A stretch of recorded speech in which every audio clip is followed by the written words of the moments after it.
చాలా మంచి వ్యక్తి అని, కేవలం 1100 రూపాయలతో తన పాపాలను కడుక్కుంటున్నాడని రాశారు. ఇప్పుడు ఈ దోపిడీ, మూఢనమ్మకాలు అన్ని పరిమితులను దాటాయని, డిజిటల్ ఫోటో స్నానం కూడా ప్రారంభమైందని జయేంద్ర బౌదూరియా రాశారు. మేడం వాళ్ళని డిజిటల్గా ఆహారం తినమని, వాళ్ళ పని డిజిటల్గా చేసుకోమని చెప్పండి అని నితిన్ బంకావత్ వ్యాఖ్యానించారు. మరొక వ్యక్తి డబ్బు ఫోటో కూడా పంపుతానని, దాన్ని ప్రింటౌట్ తీసుకుంటానని రాశాడు. ప్రపంచంలో ఎడారితో కలిసే సముద్రాలు ఇవే. ఈ అద్భుత దృశ్యం ఎక్కడో తెలుసా? భూమి అనేక వింతలు, విశేషాలతో నిండి ఉంది. మన భౌగోళిక నిర్మాణంలో మనల్ని ఆశ్చర్యపరిచే ప్రదేశాలు చాలా ఉన్నాయి. ఈరోజు మనం ప్రపంచంలోని 5 ప్రదేశాల గురించి తెలుసుకోబోతున్నాం. ఇక్కడ ఒకవైపు ఎడారి, మరోవైపు సముద్రం ఉంటుంది. ఈ ప్రదేశాలు వాటికవే వింతైన దృశ్యాలు. ఒకవైపు నీటి కొరతతో అల్లాడించే ఎడారి ఉంటే, మరోవైపు నిరుపయోగమైనటువంటి సముద్ర నీరు ఉంటుంది. ఇది ప్రకృతి అద్భుతం కాకపోతే మరేంటి? అట్కామా ఎడారి, పసిఫిక్ మహాసముద్రం. అట్కామా ఎడారి అనేది చిలీకి ఉత్తరాన, దక్షిణ అమెరికాలోని పసిఫిక్ మహాసముద్ర తీరంలో ఉన్న ఒక ఎడారి పీఠభూమి. ఆండీస్ పర్వతాలకు పశ్చిమాన 1600 కిలోమీటర్ల పొడవైన భూభాగంలో విస్తరించి ఉన్న ఈ ఎడారి 1,05,000 కిలోమీటర్ల విస్తీర్ణంలో ఉంది. ఇక్కడ చిలీలోని అంటోఫాగస్టా ప్రాంతంలో ఎడారి సముద్రం కలుస్తాయి. ఇక్కడ ప్రకృతిలోని వింత దృశ్యాలను చూడవచ్చు. ఈ ప్రదేశం ప్రేమ జంటలకు చాలా ఇష్టమైనది. నమీబ్ ఎడారి, అట్లాంటిక్ మహాసముద్రం. నమీబ్ ఎడారి నమీబియాలో ఉంది. ఇది దక్షిణాఫ్రికా తీర ప్రాంత ఎడారి.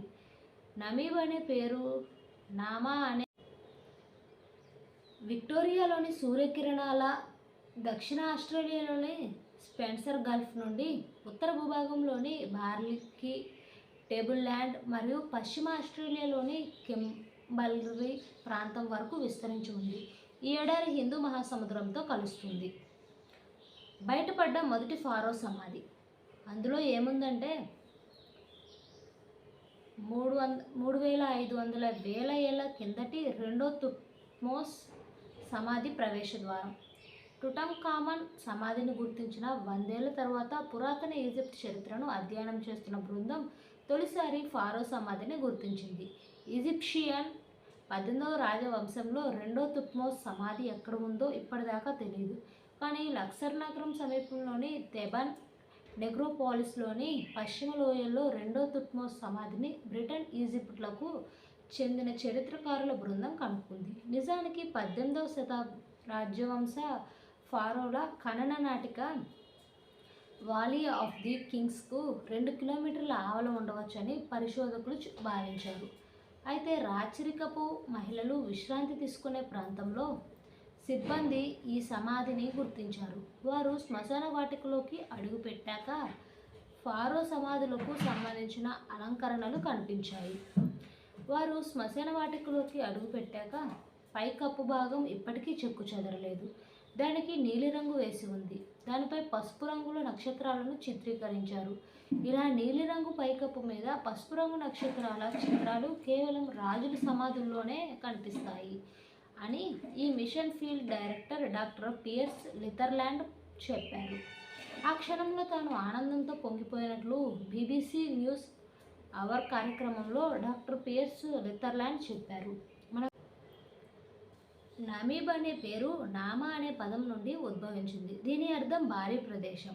ఇది అంగోలా, నమీబియా మరియు దక్షిణాఫ్రికా అట్లాంటిక్ మహాసముద్ర తీరం వెంబడి 2,000 కిలోమీటర్లకు పైగా విస్తరించి ఉంది. దీనిని ప్రపంచంలోనే అతి పురాతనమైన ఎడారి అని కూడా అంటారు. ధ్రువ ఎడారి, అంటార్కిటికా మహాసముద్రం. ధ్రువ ఎడారి ఒక అద్భుతం. మీరు కూడా ఎడారులు వేడి ప్రదేశాల్లో కనిపిస్తాయని నమ్మవచ్చు.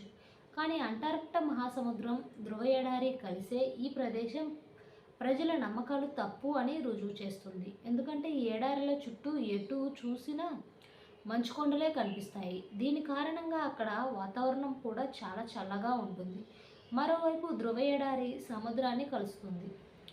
సహారా ఎడారి, అట్లాంటిక్ మహాసముద్రం.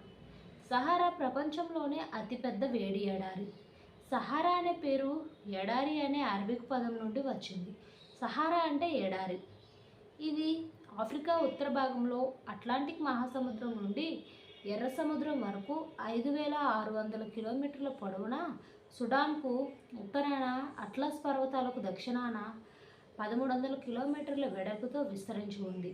ఇందులో మధ్యధరా సముద్రంలోని కొన్ని తీర ప్రాంతాలు కూడా ఉన్నాయి. ఈ ఎడారి Mali, Morocco, Mauritania, Algeria, Tunisia, Libya, Niger, Chad, Sudan మరియు ఈజిప్ట్ దేశాల్లో విస్తరించి ఉంది. ఇది అట్లాంటిక్ మహాసముద్రాన్ని కలుస్తుంది. ఆస్ట్రేలియన్ ఎడారి హిందూ మహాసముద్రం. ఆస్ట్రేలియా ఎడారి ఆస్ట్రేలియాలో 18% ఆక్రమించింది.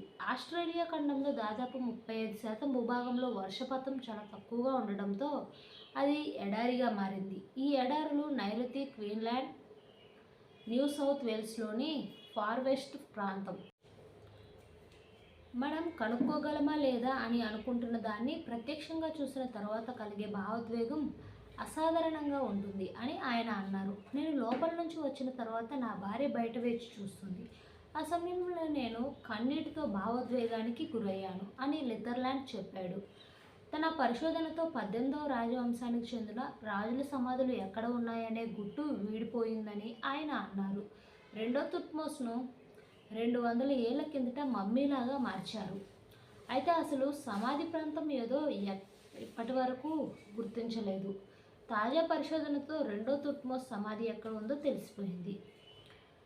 అలమే ఈజిప్ట్ నాగరికతకు సంబంధించిన జాతీయ మ్యూజియంలో కింగ్ తుట్మోస్ II మమ్మీ, రెండో తుట్మోస్ టుటంఖామన్ రాజుకు పూర్వీకుడు. ఆయన పాలనా కాలం క్రీస్తుపూర్వం 1493 నుంచి 1479 మధ్య ఉండి ఉండొచ్చని భావిస్తున్నారు. 1922లో బ్రిటన్కు చెందిన ఆర్కియాలజిస్టులు టుటంఖామన్ సమాధిని గుర్తించారు. హత్షెప్సుట్ భర్తగా రెండో తుట్మోస్కు మంచి గుర్తింపు ఉంది. ఈజిప్టును పాలించిన ప్రముఖ రాణుల్లో హత్షెప్సుట్ ఒకడు. పొడవాటి మెట్లు, ఇంకా పొడవాటి కారిడార్తో ఉన్న సమాధి చాలా అద్భుతంగా ఉంది అని లిథర్లాండ్ చెప్పారు. అదంతా దాటి అక్కడకు చేరుకోవడానికి చాలా సమయం పట్టింది అని ఆయన అన్నారు. వెళ్ళే మార్గంలో వరదల వల్ల కూలిపోయిన శిథిలాలు, అక్కడక్కడ పడిపోయిన పైకప్పు అడ్డుగా ఉన్నాయని కూడా ఆయన చెప్పారు.